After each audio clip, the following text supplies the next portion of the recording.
নমস্কার, ১০০ দিন book reading চ্যালেঞ্জের আজকে হচ্ছে ৬২তম দিন। আর আমি আজকে পড়তে শুরু করেছি জর্জ ম্যাথিউ অ্যাডামসের ইউ ক্যান বা আপনিই পারবেন। লেখক আর কি জর্জ ম্যাথিউ অ্যাডামস, তিনি ছিলেন একজন আর কি আমেরিকান লেখক, সংবাদপত্রের কলাম লেখক এবং তিনি কিন্তু একজন ব্যবসায়ীও ছিলেন। এবং তিনি তার ছোট ছোট অনুপ্রেরণামূলক লেখার জন্য বিশেষ আর কি পরিচিত আর কি ছিলেন। বহু সংবাদপত্রে তার লেখা আর কি প্রকাশিত হতো এবং পরবর্তীতে তিনি কিন্তু নিজের সংবাদপত্র সেবা প্রতিষ্ঠানও গড়ে তুলেছিলেন।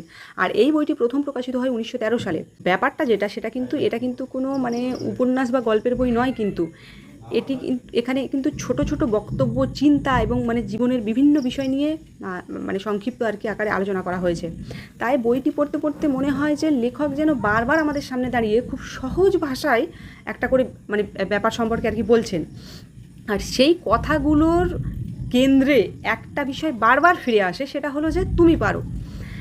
ব্যাপারটা যে আমরা কিন্তু অনেক সময় কোনো কিছু করার আগে আমাদের যে ব্যাপারটা যে করার আগে হেরে যাওয়া, কোনো কিছু করবো সেটা যতটা না ভাবছি তার আগে যে ভাবনাগুলো আমাদের ভেতরে ভারী হচ্ছে, সেগুলো হচ্ছে যে আমি পারবো না, আমার দ্বারা হবে না, আমার যোগ্যতা নেই, আমার সেরকম সুযোগ নেই, আমার পরিস্থিতি নেই। এই যে জিনিসগুলো, কিন্তু লেখক বলেন যে তিনি সম্পূর্ণ বিপরীত কথা বলেন। তিনি বলতে চান যে মানুষের মধ্যে যে সম্ভাবনা রয়েছে সেটাকে আগে বিশ্বাস করতে হবে। তিনি বলছেন যে নিজের সামর্থ্যের ওপর যদি বিশ্বাস না থাকে তাহলে কিন্তু বাইরের সুযোগ খুব বেশি কাজে আসে না। আর এই বই পড়তে পড়তে যেটা মনে হয় যে এটি কিন্তু আসলে শুধু সাফল্যের গল্প নয়, এটি কিন্তু নিজেকে নিয়ে আমাদের ধারণা বদলানোর মতো একটা বই।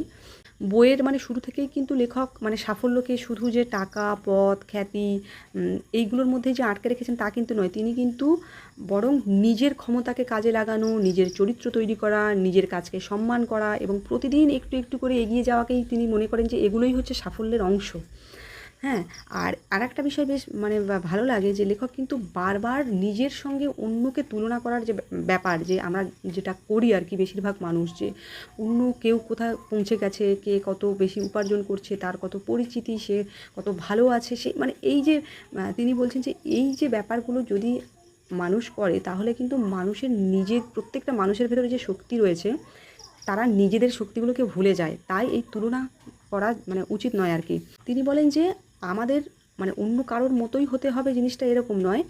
আমাদের নিজেদের যে সম্ভাবনা রয়েছে সেটাকে যতটা সম্ভব আমাদের বিকশিত করা উচিত এবং সেটাকে কাজে লাগানো উচিত। এবং বইয়ের আরেকটি যে বিষয়, যেটা হলো যে আমাদের যে কিন্তু স্বপ্ন দেখলে হবে না, সেই স্বপ্নকে বাস্তবে নিয়ে আসার জন্য যে কাজ, সেই কাজগুলোও কিন্তু আমাদের করতে হবে। আমরা অনেক সময় নিখুঁত সুযোগের অপেক্ষা করি।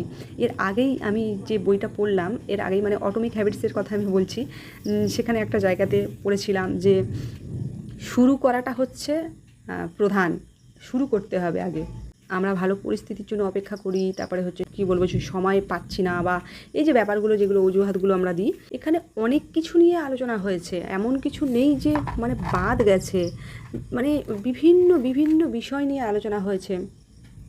সাহসিকতা, তারপর হচ্ছে সময়, সাফল্য, জয়, চরিত্র, দায়িত্ব, সুখ, সম্মান, নিষ্ঠা, সমস্ত কিছু লেখক সমস্ত কিছুকে ছুঁয়ে গেছেন।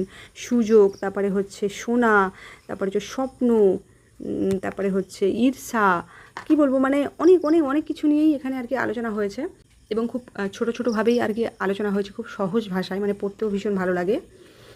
আমি তো প্রায় অর্ধেক আজকে পড়েছি বইটি। তো আমার অনুভূতি যেটা আর কি বইটি সম্পর্কে, যে বইটি যদিও অনেক আগে লেখা, কিন্তু তারপরও মানুষের মন নিয়ে এই অনেক কথাই কিন্তু আজও আর কি সেই একই রকম আর কি। সময় বদলেছে, প্রযুক্তি বদলেছে, কাজের ধরন বদলেছে, কিন্তু মানুষের ভয়, তারপরে হচ্ছে ব্যর্থতার ভয়, তারপরে নিজের ক্ষমতা নিয়ে দ্বিধা, এইগুলো কিন্তু বদলায়নি। আজও কিন্তু একজন মানুষ কোনো কাজ শুরু করার আগে ভাবে আমি কি পারবো। আর সেই জায়গাতেই আর কি বইটির নামটাও যেন উত্তর হয়ে দাঁড়ায় যে তুমি পারো।